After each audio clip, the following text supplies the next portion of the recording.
तो जी हाँ दोस्तों, नमस्कार। मैं दीपक कुमार आपको पायनियर क्लासेस में हार्दिक स्वागत करता हूँ। तो इसमें आज हम लोग चलते हैं कि व्याकरण में देखेंगे तो क्रिया क्या है। पहले क्रिया के बारे में आज जानकारी लेंगे कि क्रिया क्या है, क्रिया से कितने नंबर क्वेश्चन आते हैं, सकर्मक क्रिया, कर्मक क्रिया क्या है, इसके बारे में आज ज्ञान पूरी तरह से क्रिया के बारे में देखते हैं। पहली बात तो ये आना चाहिए हमें डाउट कि सर क्रिया है क्या। तो बात करें कि क्रिया जिस शब्द से किसी कार्य के होने या करने का बोध होता है उसे क्रिया कहते हैं। यानी कि जिस शब्द से कोई भी काम है उसको करना है तो वो जो काम करते हैं वो क्रिया कराता है। जैसे पढ़ना, लिखना, पढ़ना हो गया क्रिया, लिखना हो गया क्रिया, हंसना हो गया क्रिया। तो ये सब क्रिया है। यानी बात करेंगे कि क्रिया किसे कहेंगे, तो बात कहेंगे कि जिस शब्द से किसी कार्य के करने या होने का बोध होता है उसे क्रिया कहते हैं। फिर है कि जैसे में क्रिया क्या क्या है, तो खाना, पीना, दौड़ना, हंसना, पढ़ना इत्यादि सब क्रिया है। क्या है? क्रिया। फिर है कि क्रिया का मूल धातु है, क्रिया का मूल धातु है जैसे कि चल, पा, हंस, देख। मतलब चल मतलब चलना, पा मतलब पीना, हंस मतलब हंसना, देख मतलब देखना इत्यादि सब है जो क्रिया है। क्रिया के दो भेद, कितने भेद? दो भेद। एक होता है सकर्मक क्रिया और एक होता है अकर्मक क्रिया। एक सकर्मक क्रिया और अकर्मक क्रिया। यानी कि क्रिया किसे कहेंगे, तो जिस वाक्य से किसी काम को करने का बोध होता है। ठीक है। फिर है कि क्रिया के दो भेद, एक सकर्मक और एक अकर्मक। सकर्मक क्या है, अकर्मक क्या है, ध्यान दीजिए। जिस क्रिया का फल कर्म पर पड़े, जिस क्रिया का फल किस पर पड़े? कर्म पर पड़े, उसे कहेंगे सकर्मक। और जिस क्रिया का फल कर्ता पर पड़े उसे कहेंगे अकर्मक। ठीक है। जिस क्रिया का फल कर्म पर पड़े सकर्मक और कर्ता पर पड़े अकर्मक। यानी बात करेंगे कि जिस क्रिया का फल कर्म पर पड़े उसे सकर्मक क्रिया कहते हैं। अथवा जिस क्रिया के साथ कोई कर्म हो या कर्म की संभावना हो, जैसे हरि आम खाता है, हरि आम खाता है, वह लिखता है, तो इसमें क्रिया कौन है? तो सकर्मक क्रिया है। हरि आम खाता, इसका मतलब समझिए कि हरि आम खाता है, यानी किसमें क्रिया का फल किस पे पड़ रहा है? कर्म पर। कैसे कि हरि किसको खाता है? आम को खाता है। तो कर्ता ने कर्म को, कर्ता ने कर्म को, यानी कि हरि आम को खाता है, तो आम जो हो गया ना, ये हो गया आपको क्रिया।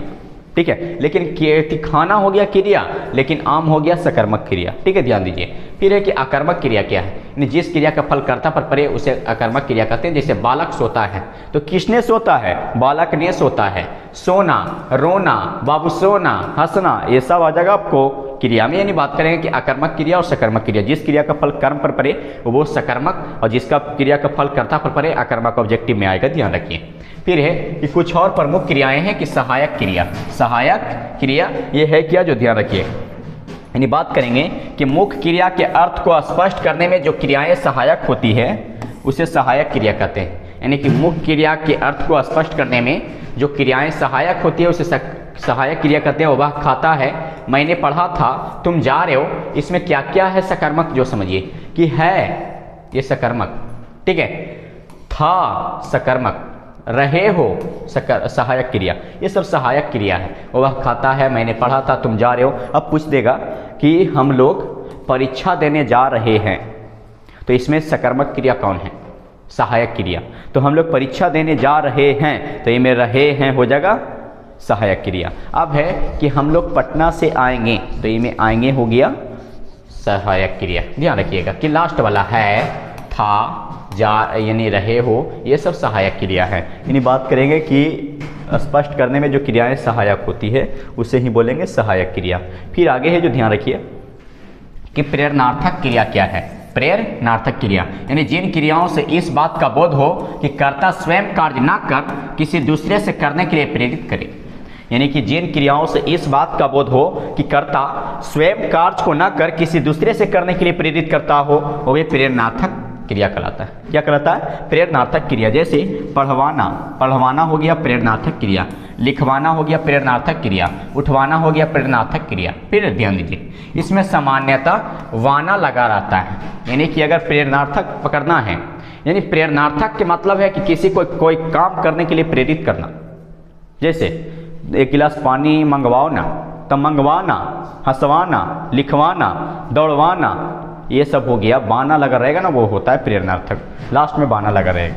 फिर है कि पूर्वकालिक क्रिया क्या है? पूर्वकालिक क्रिया यानी जब किसी क्रिया को करने से पूर्व ही कोई दूसरी क्रिया की जाए। पूर्व के मतलब पहले, यानी पहले की, जब किसी क्रिया को करने से पहले ही कोई दूसरी क्रिया की जाए तो उसे पूर्वकालिक क्रिया कहते हैं। जैसे वह खाकर सो गया, यानी बात करेंगे कि वह खाकर सो गया, यानी सोने से पहले खा लिया।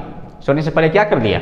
खा लिया। फिर मैं दौड़कर बैठ गया, यानी बैठने से पहले दौड़ गया, ठीक है। यानी कि कोई भी काम करने से पहले कोई क्रिया कर लेता है, वो कहलाता है आपको पूर्वकालिक क्रिया। यहाँ खाना और दौड़ना पूर्वकालिक क्रिया, क्या है, पूर्वकालिक क्रिया। वह खाकर सो गया, यानी सोया बाद में लेकिन पहले खा लिया, ठीक है, ध्यान रखिए।